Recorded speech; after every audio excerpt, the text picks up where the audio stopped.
بسم الله الرحمن الرحيم.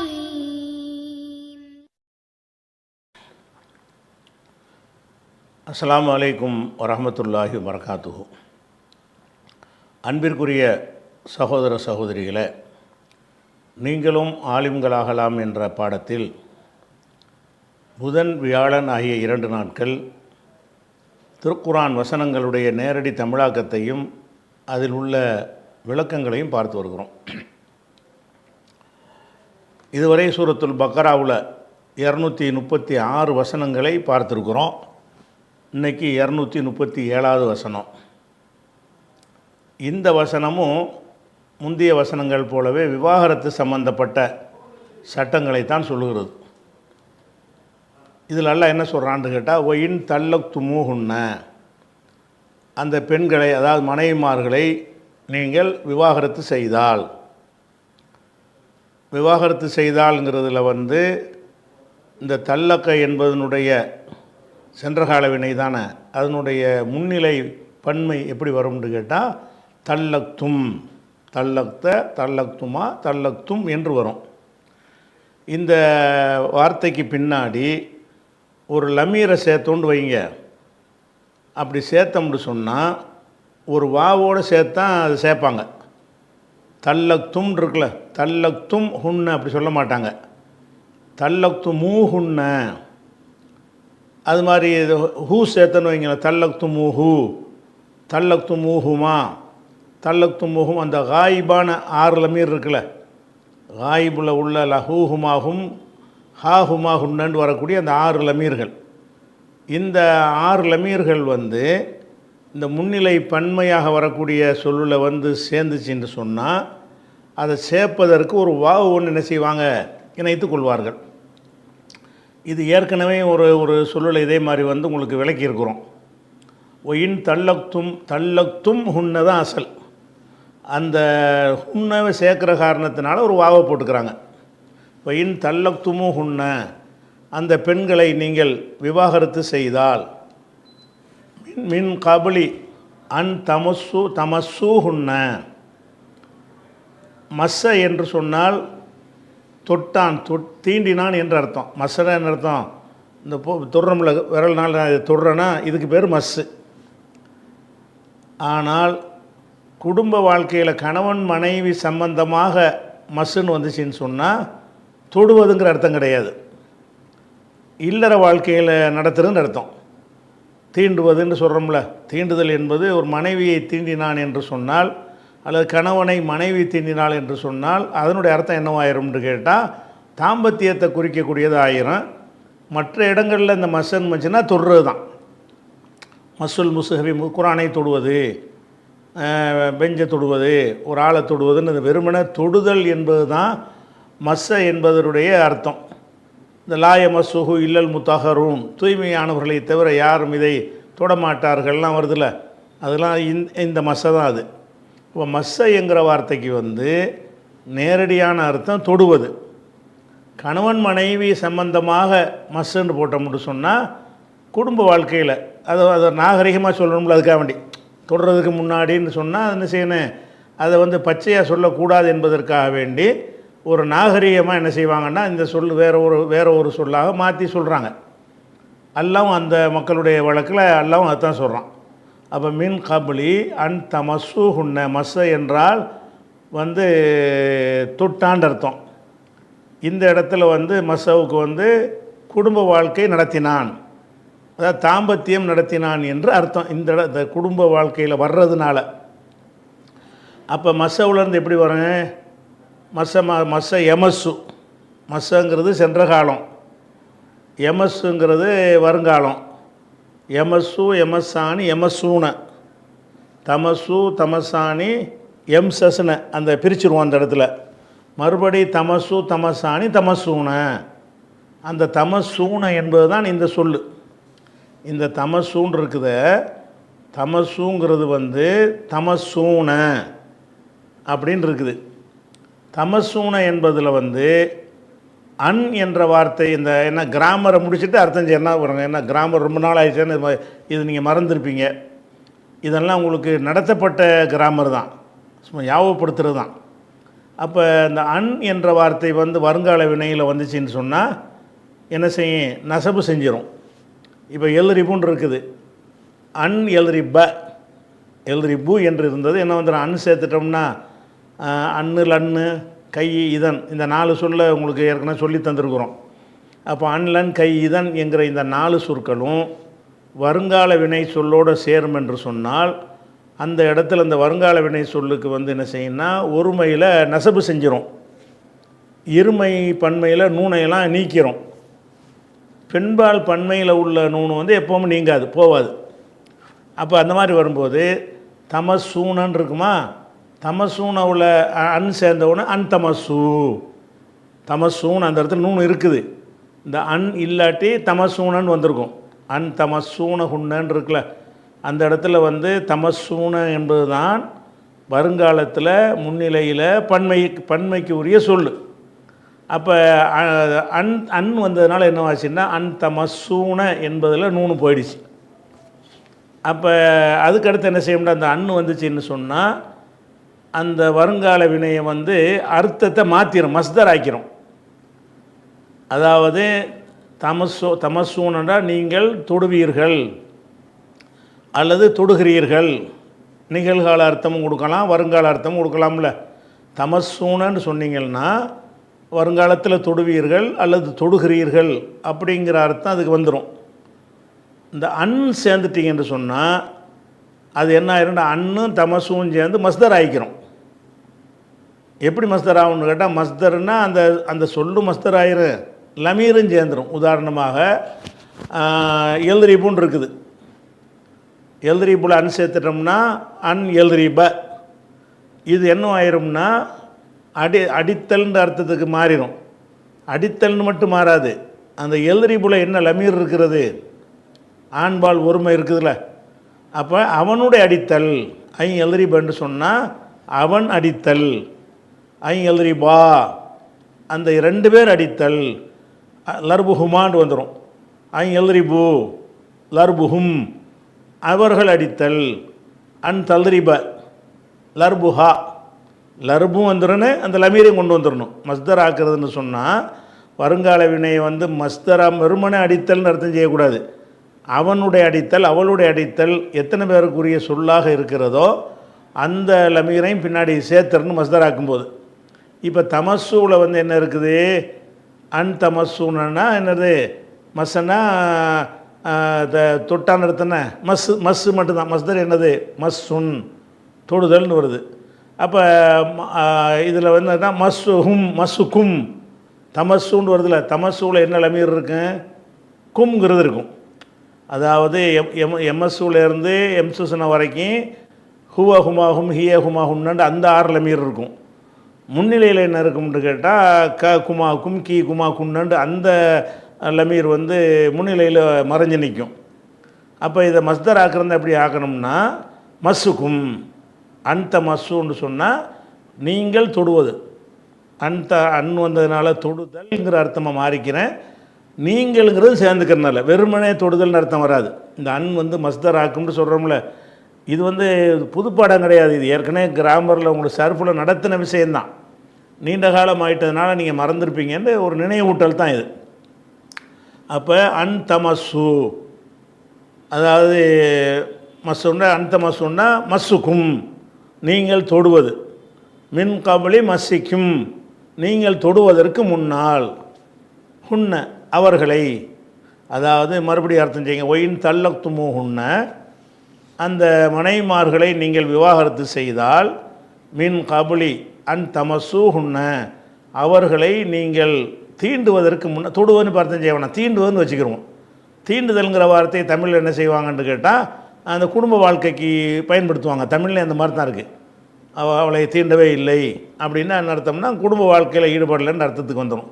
மின் கபலி அன் தமசு ஹுன்ன அவர்களோடு இல்லறம் நடத்துவதற்கு முன்னால் நீங்கள் தலாக் சொன்னீங்கன்னு சொன்னால், அதாவது ஒருத்தன் கல்யாணம் பண்ணுறான், கல்யாணம் பண்ணிவிட்டு என்ன செய்கிறான்னா அவளோட மன வாழ்க்கை ஈடுபடவே இல்லை, உடனே வேணான்னு சொல்கிறான். அல்லது கல்யாணம் பண்ணிட்டான், ஒரு 2-3 நாளாக வந்து ஏதோ பிரச்சனையினால் அவங்க பேசாமல் இருக்கிறாங்க, ஆனால் அது 2 பேரும் தொடவே இல்லை, சேர்ந்துக்கிறவே இல்லை, 1 மாதம் கூட ஆயிடுச்சு, அப்புறம் விவாகரத்து செய்கிறான்.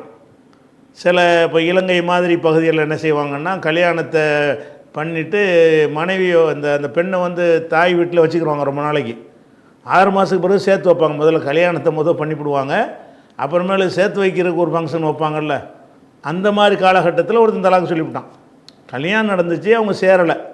அது மாதிரி சேர்வதற்கு முன்னால் தலாக்கு சொல்லுதல் என்பது அன்னைக்கும் நடக்கலாம், 6 மாதம் கழித்து கூட நடக்கலாம்.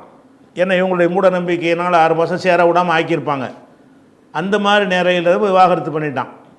இப்போ என்ன இது எதுக்கு இதெல்லாம் சொல்கிறான்னு கேட்டால், திருமணம் செய்தால் பெண்ணுக்கு வந்து மகருங்கிற ஒரு உரிமை இஸ்லாம் வழங்கியிருக்கிறது. அந்த மகர் வந்து குடும்ப வாழ்க்கையில் ஈடுபட்டான்ல, அந்த ஒரு காரணத்துக்காகத்தான் அந்த மகருங்கிறது நிர்ணயிக்கப்பட்டிருக்கிறது. இவன் அந்த பெண்ணை தீண்டவே இல்லை, தலாக் சொல்லிட்டான். இப்போ மகருடைய நிலைமை என்ன? மகருக்கு தான் இதை அல்ல சொல்கிறான். அந்த வசனத்தில் வந்து மகருக்கு தான் அதை சொல்லி காட்டுறான். ஒயின் தல்லக் துமுகுன்ன, அந்த பெண்களை நீங்கள் தலாக் சொன்னீர்களே ஆனால் மின் கபுலி அன் தமசூகுன்ன, நீங்கள் அவர்களை தீண்டுவதற்கு முன்னால் நீங்கள் தலாக்கு சொன்னால், மேலும் கது ஃபரல்தும் லகுன்ன ஃபரீலா, அவர்களுக்கு ஒரு ஃபரீலத்து என்றால் மகரு, கடமையானதுன்னு அர்த்தம். கடமையானதுன்னா மகரு, ஒரு கடமையான ஒன்றை அவர்களுக்காக நீங்கள் நிர்ணயித்திருக்கும் நிலையில். அதாவது நீங்கள் தலாக் சொல்கிறீங்க, ஆனால் கல்யாண நேரத்திலேயே ஒரு 10 லட்ச ரூபா மகருன்னு பேசிட்டீங்க. மகர் எவ்வளோ பேசலாம்ல? கல்யாணத்துக்கு முன்னாடி நீங்கள் மகரை வந்து நிர்ணயிச்சிருக்கிறீங்க. நிர்ணயிச்சிங்கன்னா என்ன அர்த்தம்? 2 சாரான்னு பேசி அந்த வீட்டை மகராக வச்சுக்கிடுவோம், அல்லது 20 பவுன் நகை மகரு, அல்ல 50 பவுன் நகை மகருன்னு என்ன வேண்டாலும் வசதிப்படி கொடுக்கலாம். அப்போ கல்யாணத்துக்கு என்ன செய்கிறாங்கன்னா, மகரை வந்து நிர்ணயம் பண்ணுறாங்க. அப்போ நிர்ணயம் பண்ணிவிட்டு இவன் தொடாமையே தலாக்கு சொல்லிட்டான். அப்போ நிர்ணயம் பண்ண காசை கொடுக்கணுமான்னு ஒரு கேள்வி வரும்ல. அதை கல்யாணத்தின் போது 10 லட்ச ரூபா மகரு நாங்கள் பிறகு தர்றோம், உடனடியாக கொடுத்தாலும் சரி, அல்லது பிறகு தர்றோன்னு சொன்னாலும் சரி, அப்படி சொல்லி கல்யாணம் பண்ணியாச்சு. அடுத்த நாள் வேணான்ட்டான் அவங்க சேர்வதற்கு முன்னாடியே. இப்போ வந்து அந்த மகரை நிர்ணயித்தாங்கல்ல, அந்த 10 லட்சம், அதை கொடுக்கணுமா கொடுக்கக்கூடாதா? ஏற்கனவே கொடுத்துருந்தா அதை கிளைம் பண்ணி வாங்கணுமா வாங்கக்கூடாதா?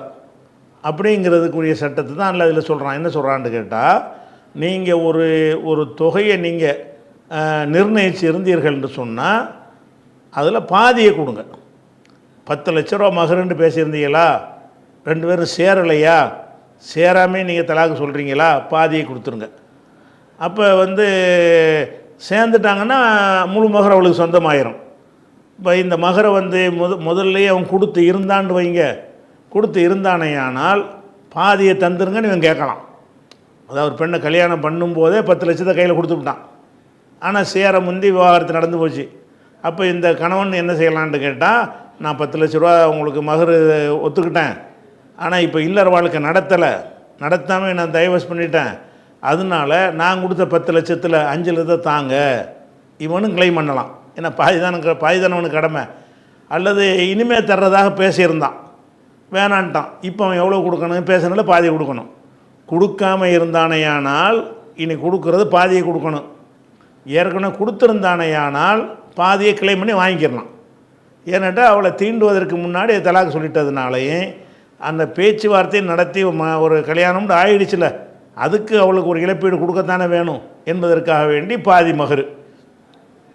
இப்போ மறுபடி வாருங்க, ஒயின் தள்ளக் துமுகுன்ன, அந்த பெண்களை நீங்கள் விவாகரத்து செய்தால் மின் கபுலி அன் தமசூகுன்ன, அவர்களை தீண்டுவதற்கு முன்னால் நீங்கள் விவாகரத்து செய்தால், மேலும் கது ஃபரல்தும், நீங்கள் ஃபர்லாக்கி இருக்கும் நிலையில், விதியாக ஆக்கி இருக்கும் நிலையில், லகுன்ன, அவர்களுக்காக ஃபரீலத்தன், ஒரு தொகையை, ஃபரீலத்தன்னா ஒரு கடமையான ஒரு தொகையை நீங்கள் நிர்ணயித்திருக்கும் நிலையில், அது என்ன நீங்களே நிர்ணயிச்சிட்டீங்க, ஒரு வீடு தர்றேன், இத்தனை பவுன் நகை தர்றேன், அல்ல இத்தனை ரூபா பணம் தர்றேன் அப்படின்னு ஏதோ ஒன்று நீங்கள் நிர்ணயித்திருக்கும் நிலையில், மகர் பேசப்பட்ட ஒரு நிலையில் நீங்கள் விவாகரத்து பண்ணீங்கன்னா, நிஸ்ஃபு மா ஃபரல்தும், நீங்கள் நிர்ணயித்ததில் பாதி கொடுக்க வேண்டும். நிஸ்ஃபு மா ஃபரல்தும், எதை நீங்கள் நிர்ணயித்தீர்களோ அந்த தொகையில் பாதி கொடுக்க வேண்டும். முந்திய கொடுத்துருந்தா பாதியை நீங்கள் வாங்கிக்கிறன்னு, கொடுக்காமல் இருந்தீங்க என்று சொன்னால் விவாகரத்து பண்ணதுனால பாதியை நீங்கள் கொடுத்துடணும், விவாகரத்தெல்லாம் முடிஞ்சு போச்சு நான் கொடுக்க மாட்டேன்னு நீங்கள் சொல்லக்கூடாது. அதனால் ரெண்டு தரப்பும் உள்ளது. ரெண்டு தரப்புக்குமே என்ன செய்யணும், பாதி தான் இப்போ கிளைம் பண்ண முடியும், பாதி கிளைம் பண்ண முடியாதுங்கிறது இது ஒரு சட்டத்தை எல்லாம் சொல்லிடுறான். அதுக்கடுத்து இல்லா யாஃபூன, அவர்கள் மன்னித்தாலே தவிர. இந்த மகருங்கிறது இருக்க, இன்றைக்கி அது தலாக்கே சொல்லிவிட போட, மகர் வேணாம் ஒன்று வேணாண்டு அப்படி விட்டுடலாம்ல, அலட்சியப்படுத்திடலாம். கல்யாணத்தை மன்னிப்புட்டு திடீர்னு வேணான்னு சொல்லிட்டான்னு சொன்னால் அதன் காரணமாக என்ன செய்யலான்னு கேட்டால், அந்த மன்னித்தல் ரெண்டு தரப்புலையும் வரலாம். கணவனும் மன்னிக்கலாம், மனைவியும் மன்னிக்கலாம். கணவன் என்ன செய்கிறான், இல்லை பேசினபடியே நான் தந்துடுறேன், என்ன இருந்தாலும் நான் தானே விவாகரத்து பண்ணுறேன், அதனால் இல்லறம் நடக்காட்டாலும் பரவாயில்லை, நான் முழு தொகையும் தந்துடுறேன்னு அவன் சொல்கிறான். செஞ்சுக்கலாம் தாராளமாக. அல்லது அவள் என்ன செய்கிறா, நீ கல்யாணம் பண்ணிட்டு வேணான்னு சொல்லிவிட்டு உன் காசு எனக்கு தேவையில்லைனுமே, கல்யாணம் பண்ணிட்டு என்னை தொடவே இல்லை, நீ வேணான்னு சொல்லிவிட்ட, அதனால் உன் காசு எனக்கு அவசியம் இல்லை அப்படின்னு அவளும் சொல்லலாம்ல. அப்போ ரெண்டு பேருமே அந்த மாதிரி விட்டு கொடுத்தல் ரெண்டு தரப்புலையும் வரலாம். விட்டு கொடுத்தல்னா என்ன, வேண்டாம் வெறுப்பாக தான் விட்டு கொடுப்பாங்க, விளங்குதா? விவாகரத்துன்னு வரும்போது ஒரு சந்தோஷமான முறையில் விட்டு கொடுத்தல் இருக்குது. இவ்வளோ கசப்பான ஒரு நிகழ்வு ஏற்பட்டுருச்சுங்கிறதுக்காக இப்போ நான் தொலைஞ்சு போகுதுன்னு விட்டு கொடுக்குறது ஒன்று இருக்குல்ல, அந்த மாதிரி தான் விட்டு கொடுப்பாங்க இந்த மாதிரி விஷயங்களில். அது எந்த மாதிரி இருந்தால் அது தேவையில்லை, வெளிப்படையாக விட்டு கொடுக்குறது தான் பார்க்கணும். அப்போ இல்லை யாஃபூனன்னு இருக்குல்ல, இந்த யாஃபூனங்கிற ஒரு சொல்லை பற்றியும் கொஞ்சம் தெரிஞ்சுக்கிறணும். இந்த யாஃபூனங்கிறது ஆண்பால்லையும் யாஃபூனன்ட்டு தான் வரும் பன்மையில், பெண்பாலில் என்னென்று வரும்னா யாஃபூனன்ட்டு தான் வரும். யாஃபூனன்ட்டு சொன்னால் அந்த ஆண்கள் மன்னித்தாலே தவிர, அஃபூண்டா மன்னிக்கிறது தானே. யாஃபூனா ஆண்கள் மன்னிப்பதுன்னா அலட்சியப்படுத்தி விட்டுறது, வேணான்னு சொல்லிடுறது. அப்போ யாஃபூன என்பதற்கு அந்த ஆண்கள் மன்னித்தாலே தவிர என்று அர்த்தம் செய்யலாமான்னு கேட்டால் அதுக்கு உரிய சொல்லாகவும் அது இருக்கிறது. அந்த பெண்கள் மன்னித்தாலே தவிர அப்படின்னு இந்த சொல்லுக்கு அர்த்தம் செய்யலாம். ஏன்னு கேட்டால் அந்த யாஃபூனங்கிற சொல்லு இந்த மாதிரியான சொற்கள் எல்லாம் ஆண்பால் பெண்பால் பன்மை ரெண்டும் ஒரே மாதிரியாக தான் வரும். ஆண்பால் பன்மை யாஃபூனன்ட்டு தான் வரும், பெண்பால் பன்மை யாஃபூனன்ட்டு தான் வரும். இந்த உதாரணமாக அந்த சார்ட் போட்டு காட்டுறேன் பாருங்களேன், இந்த இருக்குது யாஃபு வாணி. யாஃபுங்கிறது ஒருமை, சரியா? அது இருமைக்கு என்ன செய்யணும், அலிஃபுன் ஒன்று சேர்க்கணுமா, யாஃபு வாணி. பன்மையில் என்ன செய்வோம், யாஃபு ஊனன்னு வரும். யாஃபு ஊன, வாவ் இன்னொரு வாவ், டபுள் வாவ். யாஃபு வாணி யாஃபு ஊனன்னு வரும். ஊனன்னு வரும்போது என்ன செய்யணும்னு கேட்டால் அந்த வாவுக்கு லம்மு கொடுக்கக்கூடாதுங்கிறதுக்காக வேண்டி அதை எடுத்துடணும். எடுத்தவுடனே அந்த வாவுக்கு ஒரு சுக்குனும் அடுத்த வாவுக்கு ஒரு சுக்குன்னு வர்றதுனால ஒரு வாவை போக்கிடுவோம். போக்கிட்டோம்னா என்னவாயிரும், யாஃபூன. அப்போ யாஃபு ஒருமை, யாஃபூனங்கிறது பன்மையாச்சா? சரி, பெண்பாலில் வாங்க, தாஃபு வாணி. அது பெண், இதில் என்ன வரும், யாஃபூன. இதில் யாஃபூன தான் அசல், எதுவும் போக்கலாம் படலை. வேணா அதில் வாவு, இது வாவு இருக்கிறதுனால, இந்த வாவு இருக்குல்ல, வாவு தானே கடைசி எழுத்தாக இருக்குது, அந்த கடைசி எழுத்து அதில் வந்திருக்கு, யாஃபூன. எழுதரிப்புனு வரும்ல, எழுதரிபாணி, தல்தரிபாணி எழுதரிப்புன யாஃபூன அப்படின்னு வருது. அப்போ இந்த யாஃபூனவில் அசல் யாஃபூனன்னு இருக்கும் ஆண்பாலில். பெண்பாலில் அசலே இது தான், எதுவும் போக்கலாம் படலை. யாஃபூனா யாஃபூனை தான் அதனுடைய அசல். இந்த யாஃபூனவுடைய அசல் யாஃபூனன்னு இருக்கும், ஒரு டபுள் வாவ் இருக்கும், ஒரு வாவ் நம்ம போய்க்கிறோம். ஆனால் தோற்றத்தில் ரெண்டு ஒரே மாதிரி தானே இருக்குது, அதுவும் யாஃபூன இதுவும் யாஃபூன. அப்போ யாஃபூன என்றால் அந்த ஆண்கள் மன்னிப்பார்கள் என்று அர்த்தம் செய்யலாம். அந்த பெண்கள் மன்னிப்பார்கள் என்றும் அர்த்தம் செய்யலாம். அந்த ரெண்டுக்கும் உரிய ஒரு சொல்லாக இந்த யாஃபூன இருக்கிறது. அதனால் இதில் என்ன செய்கிறாங்கன்னா அறிஞர்கள் இது ஆண்கள் விட்டு கொடுப்பதா பெண்கள் விட்டு கொடுப்பதாங்கிறத ரெண்டு கருத்தையும் சொல்கிறாங்க. இல்லா யாஃபூன, அந்த பெண்களை விட்டு தந்தாலே தவிர, அந்த பெண்கள் என்ன செய்கிறாங்கன்னா விட்டு தர்றாங்க, இப்படி வேணாங்க, நீங்கள் தலாக்குன்னு சொன்ன பிறகு என்ன உங்கள் பாதி காசு எனக்கு என்னத்துக்கு போ, எடுத்துகிட்டு போ அப்படின்றார்களே, ஆனால் இவன் கொடுக்க தேவையில்லைன்னு சொல்லலாம். அல்லது ஆண்களை விட்டு தர்றேன் முழுசையும் வச்சுக்கிட்டு போன்னு விட்டு தர்றது. பெண்கள் விட்டு தர்றது எனக்கு அறவை வேணாம்னு விட்டு தருவாங்க. ஆண்கள் விட்டு தரேன்னு நடத்தோம்னா எல்லாத்தையும் வச்சுக்கேன்னு விட்டு தருவாங்க, விட்டு கொடுத்தலுங்கிறது அப்படி. அப்போ இந்த யஃபூன என்பதற்கு வந்து ஆண்பாலாகவும் இதுக்கு அர்த்தம் செய்யலாம், பெண்பாலாகவும் அர்த்தம் செய்யலாம். ஆனால் இது இந்த இடத்துல பெண்பாலத்தை செய்யணும். ஏன்னு கேட்டால் அடுத்து அல்லாஹ் என்ன செய்கிறான், ஆண்பாலை தனியாக சொல்கிறான்.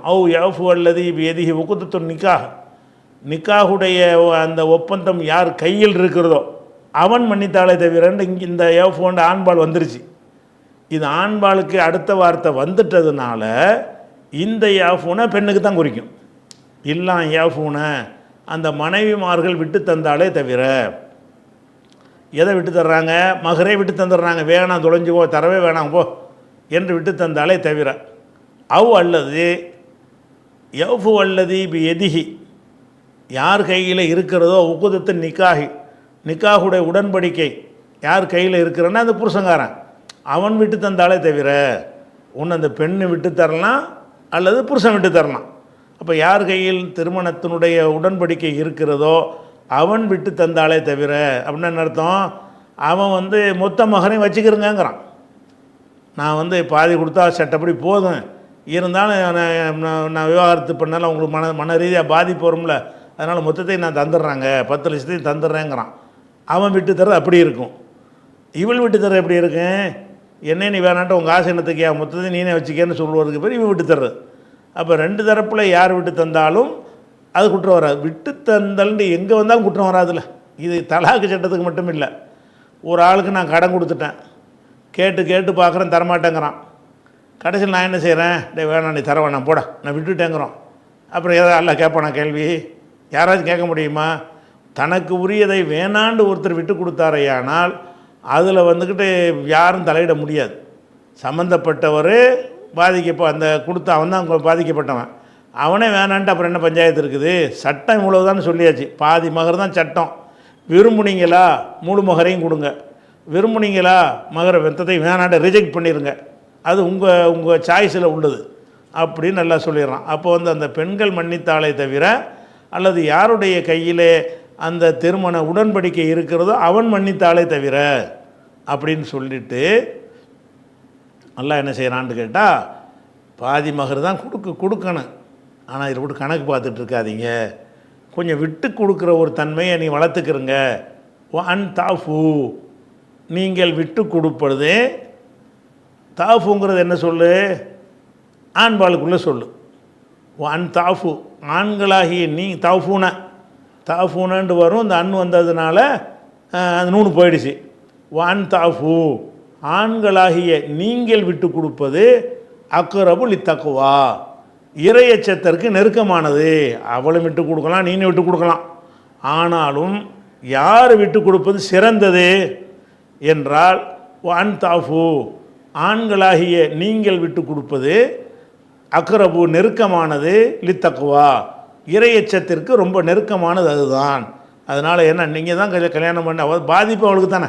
கல்யாணம் பண்ணி நீ சேர்ந்துட்டு இதெல்லாம் சொன்னா என்ன, சேராட்டி சொன்னா என்ன, அவளுக்கு தான் ஒரு பாதிப்பு ஏற்படுது. இறைவனை அஞ்சக்கூடியவர்களாக இருந்தால் நம்மளால் எதுக்கு ஒரு பெண்ணுக்கு ஒரு பிரச்சனை வரணும்னு சொல்லிட்டு நீ விட்டு கொடுத்துடணும் அப்படின்னா என்ன அர்த்தம்னு கேட்டால், முழு மகரையுமே கொடுத்துருங்கிறான்லாம்.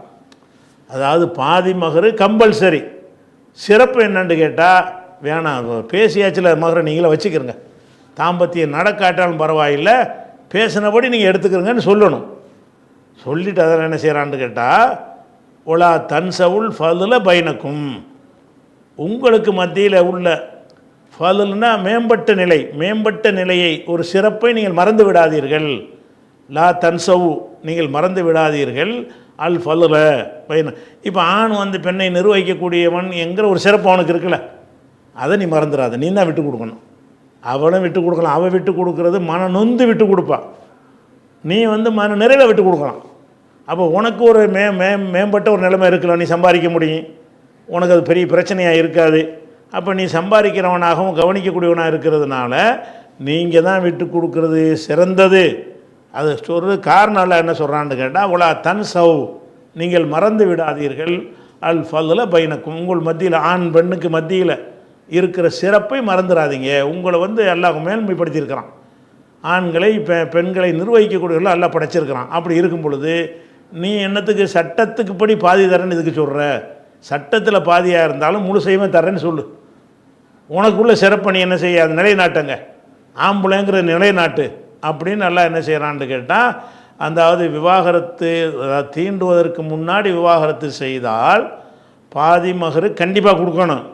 ஆனால் ஒரு ஆண்கள் இப்படி ஆண் என்ற முறையில் அவன் எப்படி நடக்கணும் என்று கேட்டால், அல்லாஹ்வுடைய அச்சத்தை முன்னிறுத்தி அவன் எப்படி நடக்கிறது நல்லது என்று கேட்டால் மொத்த மகரையும் கொடுத்துடணும். விட்டு தருதுன்னு அதான தான், விட்டு தர பாதிக்கிறது நான் கணக்கெல்லாம் பார்க்க விரும்பலை, முழு மகரையுமே நான் தந்துடுறேன்.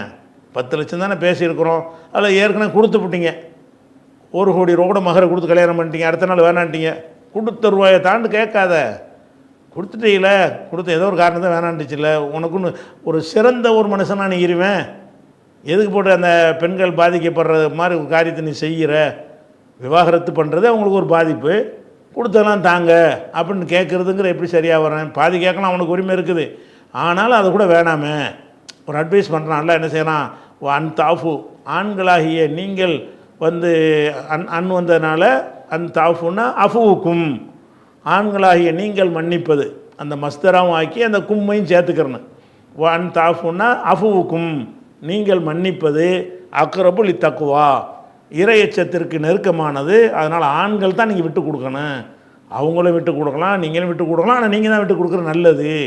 ஒலா தன்சவுல் ஃபதுல பைனக்கும் உங்களுக்கு மத்தியில் உள்ள அந்த சிறப்பை நீங்கள் மறந்துடாதீங்க. இன்னல்லாஹ பிமா தாமரூன பசீர் நீங்கள் செய்பவற்றை அல்லாஹ் என்ன செய்கிறான், பார்ப்பவனாக இருக்கிறான் என்று இது ஒரு விஷயத்தை அல்லாஹ் சொல்லிட்டான். இது வந்து மகருக்கு தலாக்கு அந்த மேட்ரு சப்ஜெக்ட் இதோடு முடிஞ்சிருது.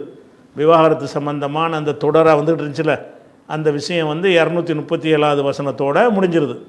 அதுக்கடுத்து வேறு டாப்பிக்கு போயிடுது. என்ன டாபிக் போகுதுன்னு கேட்டால், தொழுகைக்கு வந்துடுறோம் எல்லாம். அப்படின்னா என்ன அர்த்தம்னா, அது ஒரு கட்டத்தில் இறங்கியிருக்கு. ஏன் இப்படி வருதுன்னு கேட்டால், மொத்தமாக ஒரே நேரத்தில் இறங்கினா தான் ஒன்றுக்கு ஒன்று தொடர்பு இருக்குன்னு நம்ம பார்க்கணும். குர்ஆன் அப்படி இறங்கலை, 23 வருஷத்தில் இறங்குறது. தலாக்கு சம்மந்தப்பட்ட டாப்பிக்கு வரும்போது, குடும்ப பஞ்சாயத்து நடக்கும்போது அந்த வசனங்கள் இறங்கிரும். அதுக்கப்புறம் ஒரு கட்டத்துக்கு பிறகு தொழுகையை பற்றி சொல்ல வேண்டிய ஒரு விஷயம் வரும் பொழுது அது சொல்ல வேண்டிய வசனம் இறங்கும். அதனால் அதுக்கும் தொடர்பு இருக்கணும்னு அவசியமே கிடையாது. குர்ஆன் வந்து எழுத்து வடிவில் நமக்கு அருளப்பட்டு புத்தகமாக்கி அருளப்பட்ட புக்கு கிடையாது. அதாவது ஓதி காட்டி பேச்சு வடிவில் சந்தர்ப்பத்துக்கு தகுந்தவாறு சொல்லப்பட்ட விஷயம். பிறகு நம்ம புக்கு வடிவமாக ஆக்கிக்கிட்டோம். அதனால் அது தலைப்பு வாரியாக அந்த செய்தி இருக்க மாட்டேங்குது என்பதை முன்னாடி நாங்கள் பலமுறை உங்களுக்கு அதை வந்து சொல்லியிருக்கிறோமா. இப்போ தொழுகைக்கு போயிடுது. ஹாஃபிலு நீங்கள் பேணிக்கொள்ளுங்கள், ஒருவருக்கு ஒருவர் பேணிக்கொள்ளுங்கள். அதாவது ஹஃபல என்றால் பேணிக்கொண்டான்னு அர்த்தம் இருக்குது. மனப்பாடம் ஹிஃபுலு பண்ணுறாங்கிறான்ல, குர்ஆனை மனப்பாடம் செய்கிறது ஹிஃபுலுன்னு தானே சொல்கிறாங்க. அது மனப்பாடம் செய்கிறது அதுவும் பேணிக்கொள்வது தானே. ஹதீஸை மனப்பாடம் பண்ணவங்களே ஹாஃபில்பாங்க. அதெல்லாம் மனனம் செய்தவர்கள்னு அர்த்தம் வர்றதுனால அது மனனம் செய்வதும் பேணுறது தானே, அது பேணிக்கொள்கிறான்னு தானே அர்த்தம். அந்த மாதிரி வர்றதுக்கு ஹஃபலங்கிற வார்த்தை. ஹஃபலங்கிறதுல வந்து அம்ரு சொல்வதாக இருந்தால் இஹ்ஃபலு என்று தான் வரணும். இது வந்து ஃபாஅலன்னு மாற்றி வந்து அம்ராக்கப்பட்டிருக்கு. ஹஃபல என்று சொன்னால் பாதுகாத்தான், வந்து பேணி கொண்டான், மனப்பாடம் செஞ்சான், இப்படிங்கிற அர்த்தம் அதுக்கு இருக்கிறது. அதில் நம்ம அதில் அம்ரு சொல்வதாக இருந்தால் ஹஃபலவுலேருந்து எஹ்ஃபலு இஹ்ஃபல் இஹ்ஃபல் இஹ்ஃபலா இஹ்ஃபலூண்டு வரணும். இஹ்ஃபலு அல ஸலவாத்தி தொழுகையை நீங்கள் பேணிக்கொள்ளுங்கள்னு இப்படி வரணும்ல. அப்படி வராமல் இந்த ஹஃபல என்பதை வந்து ஃபாஅலன்னு மாத்திரம்ல, 4 எழுத்து சொல்ல மாற்றுவோம்ல, அப்படி மாத்திரம் அல்ல ஃபாஅலன்னு. அப்போ ஹாஃபலன்னு சொல்லிவிட்டு அதுக்கு அம்ரு எப்படி வரும், ஹாஃபல யுஹாஃபிலு. ஏன் எடுத்துட்டோம்னா ஹாஃபில் ஹாஃபிலா ஹாஃபிலு. அப்போ ஹாஃபிலு என்பது வந்து அம்ரு தான். அம்ருண்டாலும் எதுக்கு அம்ருன்னு கேட்டால் ஹாஃபல என்று வருதில்ல, ஃபாஅலன்னு வருதில்ல, அதனுடைய அம்ரு. அது ரெண்டுக்கு என்ன வித்தியாசம், கருத்தில் என்ன வித்தியாசம் சொல்லுவாங்கன்னு கேட்டால், ஹஃபிலன்னு சொன்னால் சாதாரணமாக பேணிக்கொள்வது, ஹாஃபலன்னு மாற்றிட்டான்னு சொன்னால் ரொம்ப கவனத்தோடு பேணிக்கொள்வது. அதாவது இஹ்ஃபலுன்னா சும்மா பேணிக்கொள்ளுதல், சாதாரண அர்த்தத்தில் அது வந்துடும். ஃபாஅலன்னு இந்த ஹாஃபலன்னு எதுக்கு சொல்லுவாங்கன்னு கேட்டால் கூடுதல் கவனம் எடுத்து பேணிக் கொள்வது.